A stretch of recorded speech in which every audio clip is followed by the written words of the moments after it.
Presidente Serracchiani, oggi siamo al porto di Trieste, la più grande nave container che sia mai approdata in porto ma che abbia solcato addirittura l'Adriatico. Un risultato è stato detto che non è arrivato per caso. Assolutamente, anzi direi che oggi è veramente un giorno di festa. 14.000 TEU, è una nave enorme, 51 metri di larghezza, 365 metri di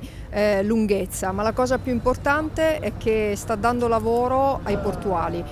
assorbe non soltanto tutto il personale diretto e indiretto di TMT ma anche il personale dell'Agenzia del Lavoro. Questo è un segnale positivo per un porto che sta crescendo e io sono particolarmente soddisfatta perché il lavoro fatto nella riforma dei porti che ha rafforzato Trieste, lo ha reso autorità portuale di sistema, il lavoro che stiamo facendo sui servizi ferroviari, l'aumento dei servizi ferroviari che hanno reso questo porto sempre più competitivo, oggi ci portano a questo risultato straordinario. Potevano scegliere altri porti di attracco, hanno scelto Trieste e credo che sia davvero un grande giorno di festa non soltanto per la città di Trieste, per tutta la regione, ma direi per tutto il nord-est, perché questo è un lavoro importante che non si ferma soltanto al carico e a scarico della merce, ma anche a tutto quello che c'è dietro alla logistica e alla lavorazione di questi prodotti. Presidente, ha parlato di lavoro, ma c'è anche un importante accordo fatto dalla Regione proprio con le autorità portuali e i centri per l'impiego, proprio per favorire l'incrocio di domanda-offerta in porto. Sì, nel porto di Trieste siamo riusciti a far nostra l'esperienza dell'Agenzia del Lavoro, il cui presidente non è altri che il segretario generale del porto, Mario Sommariva, sta facendo un grande lavoro insieme al presidente dell'autorità portuale.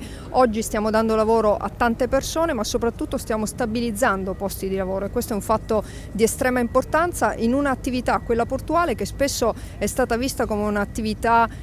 non di prestigio, un'attività lasciata un po' a se stessa, a volte priva di regole. No, qui abbiamo le regole, abbiamo le persone capaci, le professionalità, le competenze, i nostri lavoratori sono e saranno tra i migliori e sarà questo il motivo per cui queste navi, io mi auguro sempre più numerose, attraccheranno al porto di Trieste.